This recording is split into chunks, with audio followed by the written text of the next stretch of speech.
Matt Stepp, Dave Campbell's Texas football back here at the DFW Coaches Clinic, here with the head coach of the Tyler Chapel Hill Bulldogs, Coach Jeff Riordan. At the DFW Clinic, Coach, first off, appreciate you taking a few minutes to chat with us before you have to go give your big clinic introduction here in a little while. This is like the warm-up to the remix right here. So get to come talk to you for a minute before I have to get on stage and talk to many of our peers, and excited about it, excited to be here, and it's a good weekend of football. We'll talk about the clinic in a minute, but first let's talk about you getting asked to speak at the clinic. Obviously, it means you won a lot of football games the past couple of years, which you guys have, and I know it's a big honor to get asked to speak at any clinic, and especially this clinic. When you got the call from Coach Martin and Coach Jordan and those guys to come speak, what did that mean to you? I mean, I know it was kind of a special moment, and how honored are you to be able to share with your peers? Well, anytime Joe Martin calls you, you feel pretty special. So when Joe called me over, in December, he was actually at one of our playoff games and watched us play, and was specific on what he wants me to speak on, because we were very good at doing that night. But when Joe calls you, man, you're just excited. When he asked me to speak, it's an honor. Like I tell everybody, if you're speaking at DFW, you're speaking at any clinics, it's because you're successful and you're doing things right and you're winning a bunch of games, and that means you got good coaches and great players. It's nothing that I do. I hire great coaches and let them coach, and we got some special kids in Chapel Hill right now. All right, so what's your game plan coming into speaking? You're more. I think we talked last night. You're more of the intro guy. You're going to intro it and let your coordinator kind of take the reins, and it's going to be his show, right? Yeah, it's good you asked that question, because it's kind of gives me a warm up about what I'm going to say when I get on stage. Because as an AD, you don't have a whole lot of time to think about it. I put a crappy PowerPoint together, and Coach Rowe fixed it up for me and made me look good. My guy, Coach Rowe, good work there. Man, he does great things for me. Like I said, you gotta have guys like that, and then up in the room about 5 minutes ago was the first time I really just clicked through it. So, I'm going to talk about some professionalism things. When I was going to speak at a clinic a couple years ago, I was just, as an AD, you get people that call you and bounce ideas off of you and ask you questions, and it seemed like everybody was asking me the questions on how they move up in the profession. From a middle school coach to a high school coach, from a high school coach to a coordinator, from a coordinator to a head coach and AD. So I was like, man, next time I speak at a clinic, that's what I'm going to talk on.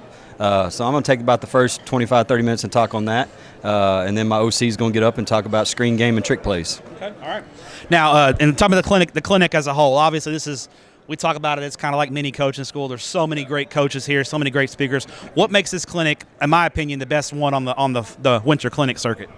Man, it's like you said, it's like coaching school.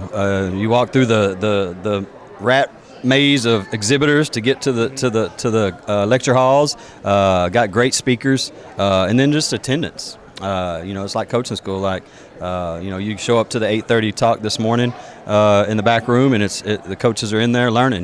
They got their notepads out. They're taking notes. They're screenshotting pictures.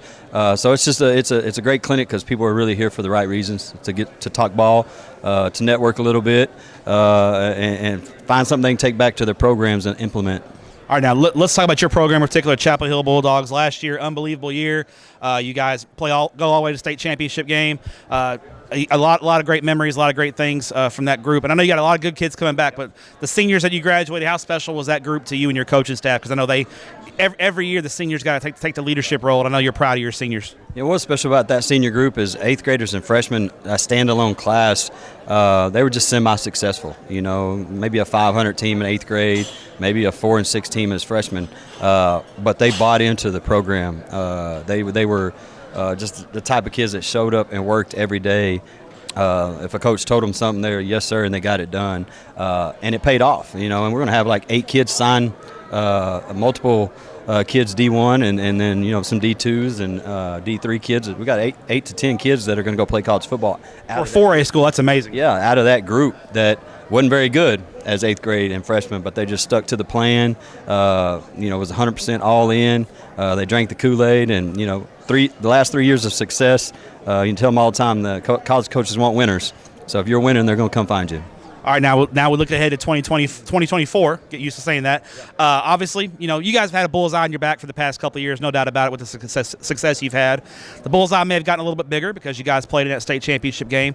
What's the focus of your offseason program? What are you talking to the kids about? Because as you get into a really tough district, we don't know what the district's going to be, but we know it's going to be tough. Yeah. You're going to get everybody's best shot, right? Yeah, y'all can get that bullseye off our back a little bit. That's some of you. Talk to Tepper about it, right? That's some of y'all's fault. But no, we enjoy it. The expectations and the high expectations, we enjoy it. It's what you want as a program. You want people to respect what you're doing and the successes that you've had. But in the off season, the 2 previous years we got to the 5th round, didn't make it. Lost to LBJ in the last 9 seconds 2 years ago. And then last year we showed up against Bernie and didn't play very well.